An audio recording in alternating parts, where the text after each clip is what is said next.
Today's stories are taken from r/letsnotmeet. My Date from Hell, posted by u/Murder of Ravens. So a bit of backstory. I'm 18F from the UK. This happened in February 2019. I was 17 at the time. I got set up on a semi-blind date. We had seen photos of each other, by mutual friend, and this guy we will call Cameron. He was 19. Cameron seemed like your average guy. Maybe a little into video games and anime and stuff, but overall nothing my friend told me about him seemed off in any way. Our mutual friend gave us each other's numbers and we texted for a night and decided to meet in a Starbucks the next day since we were both free. I never like to meet new people this soon, but I figured since Cameron knew my friend it couldn't possibly go wrong. How mistaken I was. I arrived slightly early, ordered my coffee since I never like guys to feel they have to buy for me, and parked up on a seat facing away from the door and pulled out my book. I'm maybe there for 15 minutes chilling out and I get a text saying Hess here. So I'm like, great, I'm at X table. I feel a presence over my shoulder and I turn my head slightly in acknowledgement. He must be here. Before I even get the chance to squeak out a hello, his lips latch onto my neck and he starts sucking on my neck. Now I don't like people touching my neck at the best of times. I'm very ticklish and I get super uncomfortable by people even touching my neck. The few times I've had massages or hair treatments I've been holding in my discomfort. And Hess latched on my neck like a leech. And this man smells horrendous. Kind of like dust personified. I freak out and elbow his chest to get him the hell off of me. He lets go and looks at me with this weird expression on his face and laughs in deadpan. It's really creepy and I start to become alarmed. I ask him what the hell that was and he just says I thought it was cute. Cute? In what world? I try to have a conversation. I'm like, okay, first impressions don't mean anything, let's try and give him a chance. But he's just creepily staring at my chest. He says, wow. I didn't know Asians could have boobs like those. I better not let you go. Direct quote. I cannot make this shit up. I'm distinctly uncomfortable but I don't want to just run away. Hess giving me really weird vibes. So I go into the ladies' bathroom and wait for someone else to come in. I ask her to help me get out undetected. I don't want this man following me home or some shit. She of course agrees and she lends me her hat and scarf. It is February in the UK after all, and we come out of the bathroom together and she manages to help sneak out of the back door of the Starbucks without him noticing me. He asked my friend where I went but I told my friend to never mention me again. I was too terrified. I know I probably didn't behave well, I should have just told him I was leaving, but I was honestly just scared. Dear guy who decided it was appropriate to suck my neck before we had even said hello. Let's not meet again. Edit. A few people are asking about the friend. The friend told me off for leaving without telling Cameron, saying I was horrible and should have given him a chance. So I unfriended him too.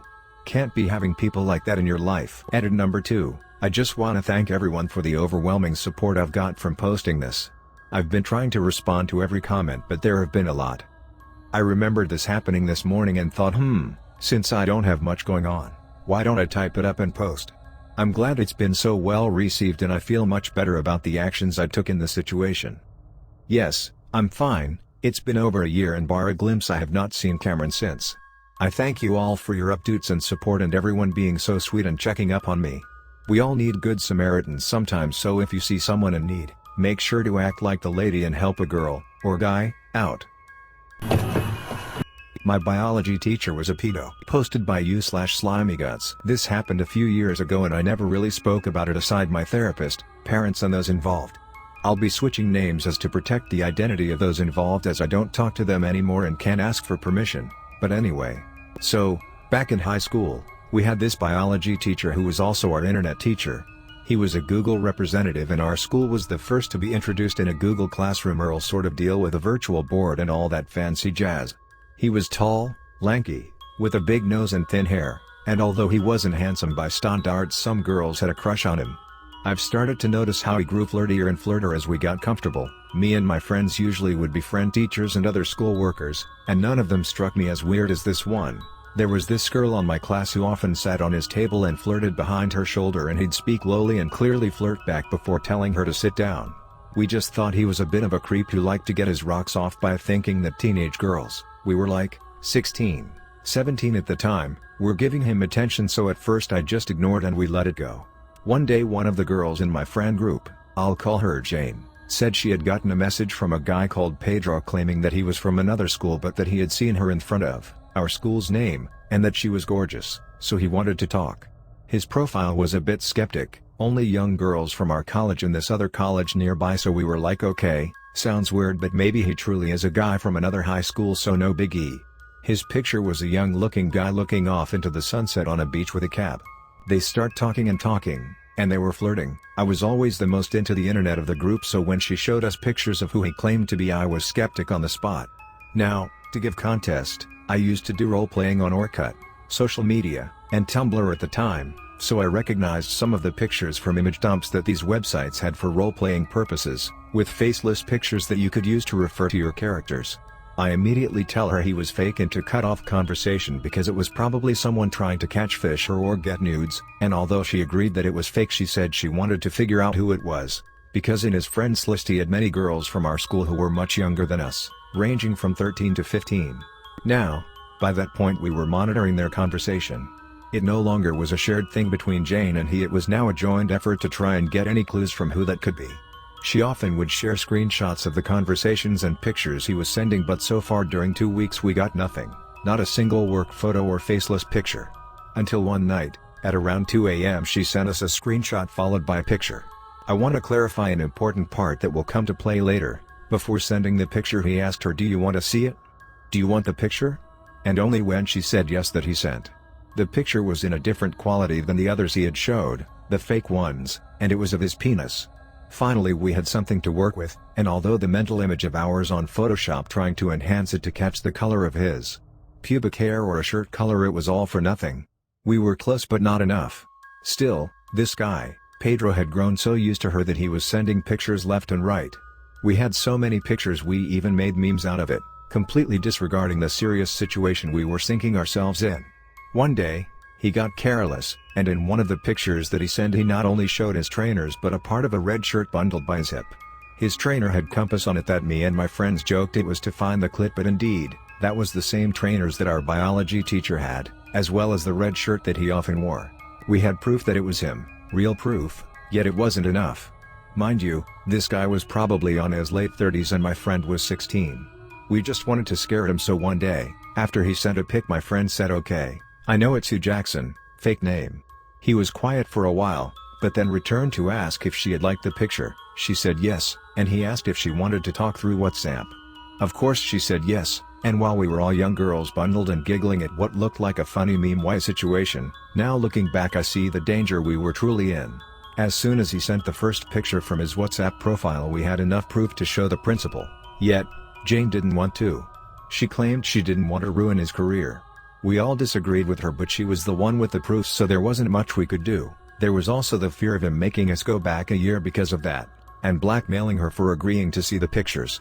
Jane then decided to ask around the other grades if anyone had received requests from Pedro, and surprisingly they had. Some girls even claimed they had received pictures, and invitations to go out or meet in place XYZ. Our luck was that Pedro only targeted the popular, cute-looking girls, and these girls usually had a good support group. But if he had targeted a girl with low self-esteem or whatever, I'm scared of what could have happened. If you're wondering, he never really went to jail.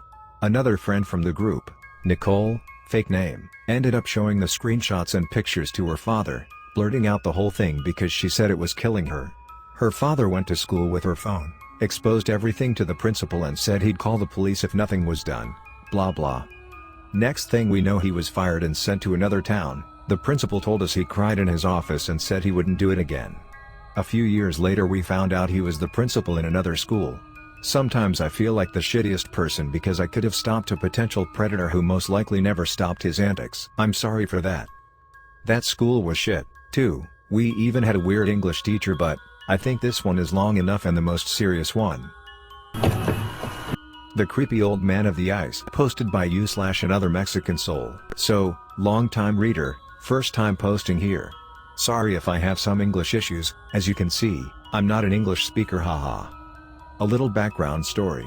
I was at high school at the time. We were getting ready for a little gastronomic expo at some random park where families spent time together and all that kind of stuff. A day before that, I reminded myself that I forgot to buy some cheese. And I went to the store near my house, so I grab it and I'm waiting in the line to pay for it, when I see an old man with a walking stick, making his way in to grab 2 bags of ice. Remember this, and I know for sure that he's not going to be able to carry them, So I asked him if he lives near, for me to help him. So yeah, he lives 2 to 3 blocks away from mine, so I'm walking with him with his bags of ice. At first, he seemed like a great guy, and we were talking about life and stuff. So I thought he was a great neighbor, and I invited him to the gastronomic expo so he can grab some food and tell us what he thinks. First mistake. We arrive his house, and he welcomes me in. You might be wondering, why did you enter his house? Well, I'm a tall guy, and I know for sure how to defend myself. Also, he's an old man with a walking stick, so I've never had a bad feeling.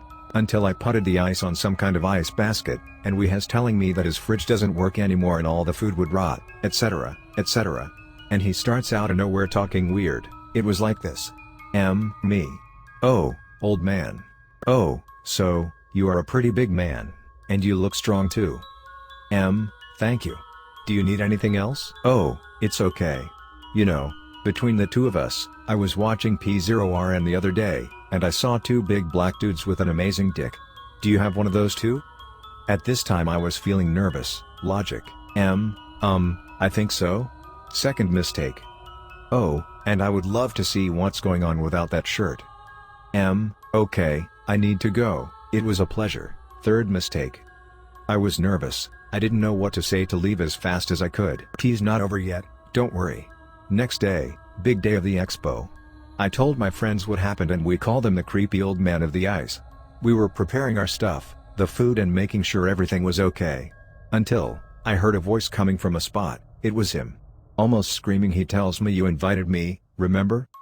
I started shaking. I was thinking that I would have this guy stalking me all my life now. I told him to go around while we were preparing everything. Fortunately, he left. 1 week, 2 weeks later, he was looking for me. Sometimes I would see him looking for something near my block, sometimes screaming at me or whistling when he saw me at the distance. And eventually got bored, I think. So, creepy old man of the ice, let's not meet again. Edit. I tried to fix it, so you people can read it better. DL. Dr. Creepy old neighbor stalked me and wanted to know if my PP was as big as some random dude on the internet. Yikes. Thanks for watching. Please do like, share, comment and subscribe for more videos.